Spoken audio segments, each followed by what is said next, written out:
সুপ্রিয় শিক্ষার্থী, এখন আমরা করব অনুশীলনী 4.1 প্রমাণ করো 9 থেকে 15 এর মধ্যে 10 নম্বর প্রশ্নটা, যেখানে দেওয়া আছে আমাদের 2 to the power 2p + 1, 3 to the power 2p + q, 5 to the power p + q, 6 to the power হচ্ছে p divided by 3 to the power p - 2 into 6 to the power 2p + 2 into 10 to the power p into 15 to the power q = half প্রমাণ করতে হবে আমাদেরকে। তো আমরা প্রথমে করব কি, বাম পক্ষ ধরে করব, বাম পক্ষ ধরে এটাকে কাজ করব, এখান থেকে আমরা ডান পক্ষটা বের করব। তো সুতরাং যেহেতু আমার 10 নম্বরটা এটা, সেখান থেকে আমরা লিখতে পারি, যেটাকে যদি আমরা লেফট হ্যান্ড সাইড লিখি বা বাম পক্ষ লিখে ধরে করি, তাহলে আমাদের এটা দিতে হবে না। তো সমান আমরা এখানে পাচ্ছি, দেখেন 2 to the power 2p + 1 into 3 to the power 2p + q into 5 to the power p + q into 6 to the পাওয়ারকে যদি আমরা লিখি 3 into 2 whole to the power p, তাহলে 3 to the power p - 2 into 6 to the power, এই 6 যদি আমরা ভেঙে লিখি আবার 3 ইন্টু 2 2p + 2 ইন্টু 10কে যদি আমরা ভেঙে লিখি 5 into 2 whole to the power p into 15কে যদি আমরা লিখি 5 into 3 whole to the power q equal to, আমরা এখানে পাচ্ছি 2 to the power 2p + 1 into 3 to the power 2p + q into 5 to the power p + q into, এটা যেহেতু গুণ আকারে আছে, পাওয়ার উপরে পাওয়ার আছে, তাহলে আমরা যখন এটাকে আলাদা করে দেবো, পাওয়ারটা দিয়ে আলাদা করে দিতে পারবো এদেরকে। তাহলে আমরা এখানে লিখতে পারছি 3 to the power p into 2 to the power p, হচ্ছে মনে করেন A B whole square equal to আমরা লিখতে পারি এ স্কোয়ার বি স্কোয়ার। মানে এ বি এর উপর পাওয়ার আছে, তার মানে হচ্ছে এ স্কোয়ার বি স্কোয়ার যে কথা, এ বি হোল স্কোয়ার একই কথা। ঠিক একইভাবে 3 into 2 whole to the power P যে কথা, 3 to the power P 2 to the power P একই কথা। জাস্ট আমাদের সুবিধার্থের জন্য আমরা এটাকে কি করে দিলাম, আলাদা আলাদা করে দিলাম। একই কাজটা আমরা নিচে করব, 3 to the power p - 2 into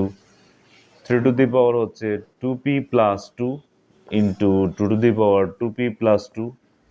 into 5 to the power p into 2 to the power p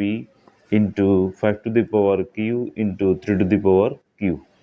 তাহলে আমরা এখানে যেই কাজটা করব সেটা হচ্ছে, উপরে যে রাশিগুলো আছে এবং নিচে যে রাশিগুলো আছে, উপরের রাশিগুলো আমরা এখানে দেখতে পাচ্ছি, এখানে 2 আছে ইন্টু এখানে 2 আছে। তাহলে সূচকের নিয়ম অনুসারে যদি কোনো রাশি একই রাশির যদি গুণাকারে থাকে, তাহলে সেক্ষেত্রে তাদের পাওয়ার যোগ হবে, এবং যে রাশিগুলো ভাগাকারে আছে তাদের পাওয়ার বিয়োগ হবে। তাহলে প্রথমে আমরা করব হচ্ছে গুণের কাজ, তারপর আসবে ভাগের কাজে। প্রথম আমরা উপরের রাশিগুলোকে গুণ যেহেতু আছে সেগুলোকে একসাথে করে ফেলবো। তাহলে আমরা এখানে লিখতে পারছি, যেহেতু এখানে 2 টু দি পাওয়ার 2p + 1, এখানে 2 টু দি পাওয়ার p আছে, তাহলে আমরা একসাথে লিখতে হচ্ছে 2 to the power 2p + 1 plus হচ্ছে p ইন্টু, তাহলে এখানে লিখতে পাচ্ছি 3 to the power 2p + q, এখানে আছে plus p,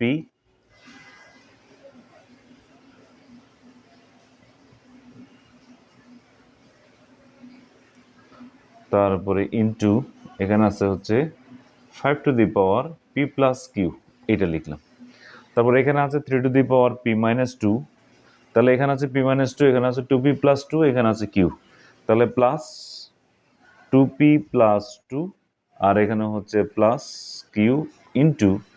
2 to the power, এখানে আছে 2p + 2, এখানে আছে plus p into 5 to the power, এখানে আছে p, এখানে আছে q, তাহলে আমরা লিখতে পারি p + q। তাহলে আমরা একটু উপরে আসছি,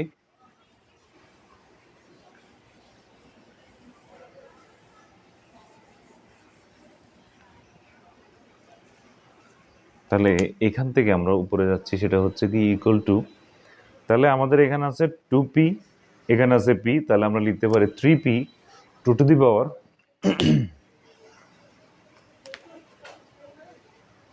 তাহলে আমরা লিখতে পারি 2 to the power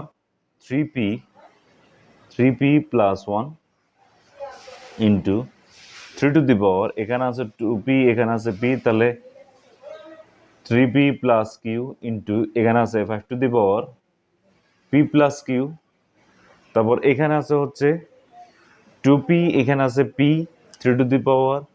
3 to the power এখানে আছে পি, এখানে আছে 2p, তাহলে হচ্ছে 3p, এই -2 +2 চলে যাবে, এখানে হবে plus Q into 2 to the power এখানে আসবে 2p, এখানে আছে p, তাহলে হচ্ছে 3p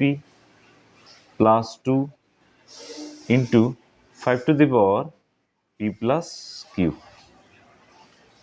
ইকুয়াল টু, এখন আমরা আসবো হচ্ছে ভাগের কাজে। সূচকের ক্ষেত্রে যদি একই রাশি যদি ভাগাকারে থাকে তাহলে তাদের উপরের পাওয়ার থেকে নিচের পাওয়ারটা বিয়োগ হবে। তাহলে সেক্ষেত্রে আমরা পাচ্ছি এখানে যেহেতু আগে আছে 2 to the power 3p plus 1, এটা হচ্ছে উপরে, আর নিচে আছে হচ্ছে 2 to the power 3p plus 2, তাহলে এই রাশি থেকে এই রাশিটা বিয়োগ যাবে, এই রাশিটার পাওয়ারটা বিয়োগ যাবে, তাহলে আমরা দুইটা মিলে লিখতে পারছি 2 to the power 3p plus 1 minus দিয়ে bracket 3p plus 2 into 3 to the power 3p plus q minus 3p plus q into 5 to the power p plus q minus p plus q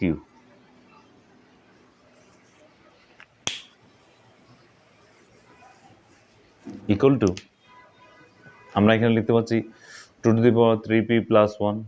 minus 3p minus 2 into 3 to the power 3p plus q minus 3p minus q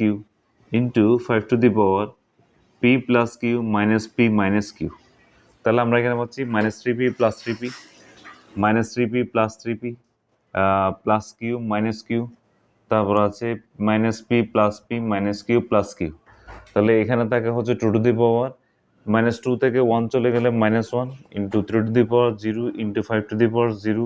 তাহলে 2 inverse of 1 মানে হচ্ছে 1/2 into এটার মান হচ্ছে 1, এটার মান হচ্ছে 1, তাহলে আমরা পাচ্ছি হচ্ছে হাফ ইকুয়াল টু হচ্ছে আমাদের রাইট হ্যান্ড সাইড। সুতরাং আমরা লিখতে পারছি left hand side equal to হচ্ছে আমাদের রাইট হ্যান্ড সাইড। সুতরাং left hand side equal to হচ্ছে আমাদের রাইট হ্যান্ড সাইড। যেহেতু আমাদের প্রমাণিত করতে বলছে তাহলে আমরা লিখব কি প্রুভড, প্রমাণিত।